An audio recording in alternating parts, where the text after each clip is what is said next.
Heck yeah, 30 to 60 in 1 second.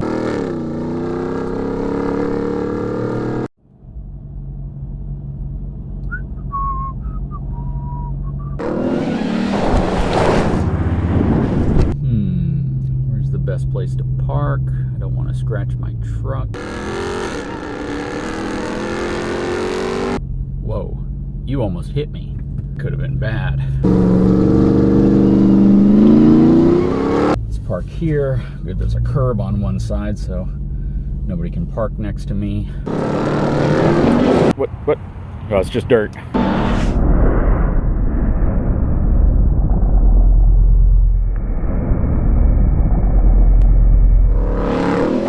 Actually, I think that's a little better. Nobody's going to use these 4 parking spots anyways.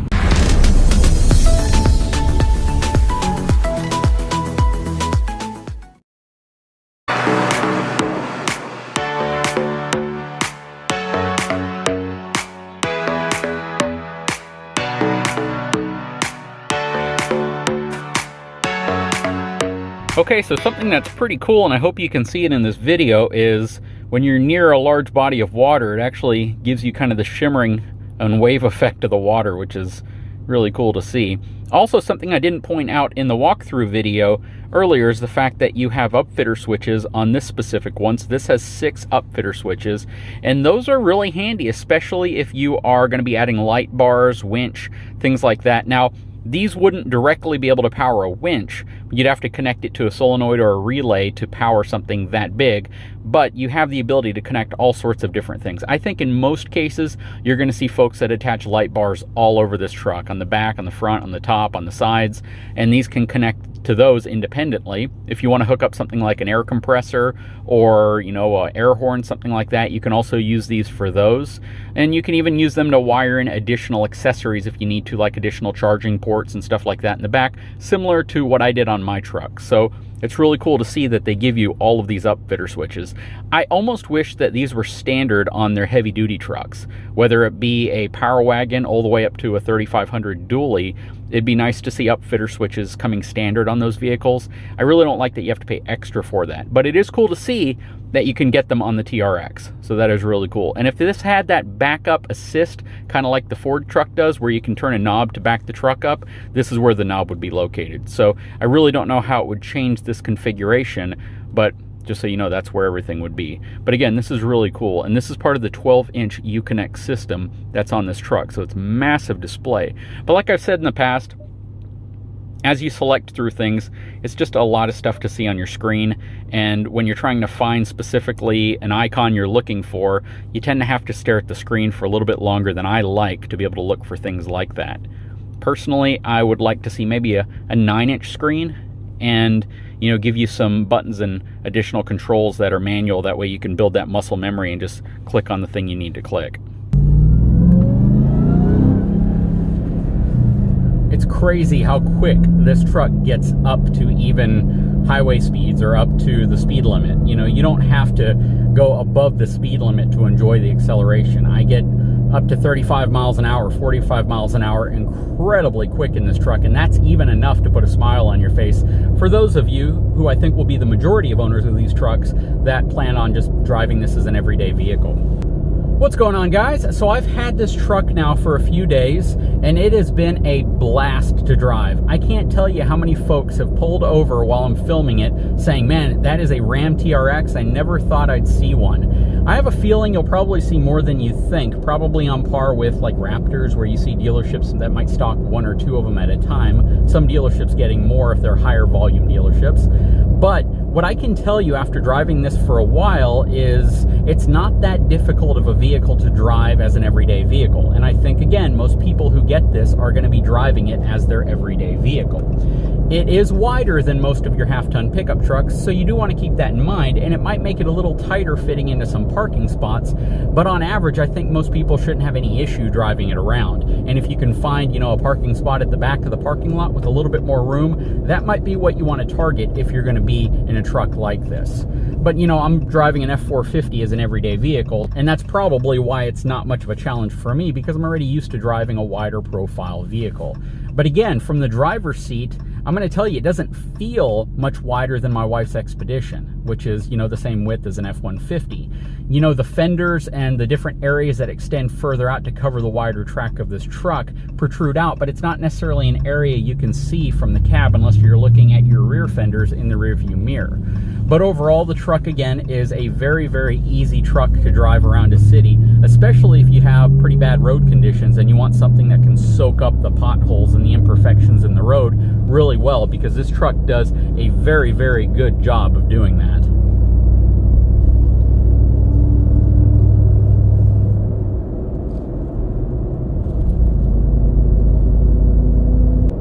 And I also think that this truck is actually a pretty good fit for folks who are looking at getting a truck that they might upgrade significantly just as an everyday vehicle. Let me explain a little further. Let's say that you are planning on getting like an F-250 or an F-150 or a Ram 1500 or a 2500 or even a Power Wagon. And the entire purpose of having those trucks is to have something that looks really good, is super capable, and puts a smile on your face. You don't really care about its ability to tow anything. You might occasionally throw some stuff in the back from Lowe's, but the goal isn't to tow a trailer. Well, this truck would be a good fit for a lot of those folks, because let's say you get a high-spec Ram Limited or a Laramie or a Laramie Longhorn. You're going to pay $80,000, $85,000 for one of those trucks really well equipped.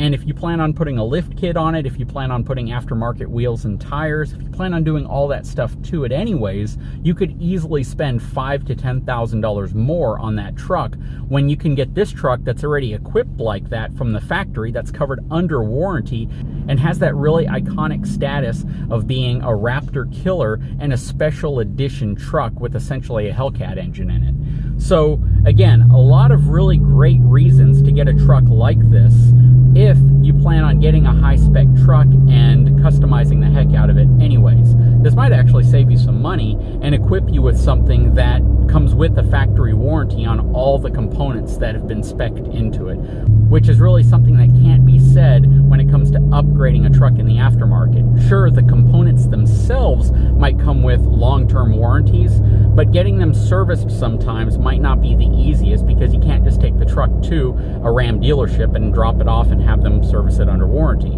But something you do have to keep in mind is how you plan on using the truck. Even though you get a factory warranty on this, that factory warranty isn't likely going to cover extreme usage of the truck. If you plan on taking the truck and dirt jumping with it, jumping dunes, you know, going through extreme off-road conditions, if something breaks, that's likely not going to be covered under warranty, so don't expect that. Some aftermarket parts companies actually warranty their components against off-road use and abuse. So if you break a component from them, they may cover it, whereas again, it's unlikely that they're going to cover abuse and misuse on a truck like this at the Ram dealership. But I did want to take a moment and give you guys kind of my overall impression of this truck at the end of the day. Beautiful truck. So many wonderful things to love about having a truck like this. Is this the truck to tow an RV with? Likely not. Is this the truck to tow a large, heavy utility trailer? Probably not. Dump trailer, cargo trailer? Not really. You could get away with it with your smaller stuff, but this isn't necessarily what you get a truck like this for. This is to have a pickup truck with a reasonable amount of utility, not necessarily towing, but that gives you the ability to have tons and tons of fun in a vehicle you can drive every single day with a tremendous amount of excessive capability in terms of off-road and its ability to just go through anything, while at the same time it's a rocket, it's a sports car, it is super fast, and it's super stable because of its increased width. And it gives you a pickup truck bed with enough room for a family of 5. So if that's what you're looking for and it's not necessarily to haul something, then this might be the truck for you. And it's actually a pretty good value when you compare it to similarly equipped trucks from competing manufacturers. You get the high spec, you get all the luxury, you get all the features you're looking for, but you get it in a truck that demands attention and is an off-road beast. Anyways, guys, I sure hope you've enjoyed these videos on this Ram TRX. This is absolutely one of my favorite trucks to drive. I would probably not say it's one of my favorite trucks to tow with. I do know they make a version of this with a backup system similar to what you get on Ford, except you don't need the stickers and the guidance stuff. This essentially just uses the backup camera to help guide the trailer. This truck did not come equipped with that feature. Maybe you have a small dune buggy, quad, side-by-side, something like that on the back of a small utility trailer that you want to take out to the beach. This is the perfect truck for it because that is easily within the payload specs and towing capacity of a truck like this. Guys, again, I hope you enjoyed this video series. If you haven't had a chance, please take a moment, subscribe to my channel, give me a thumbs up, and we'll talk to you again very, very soon.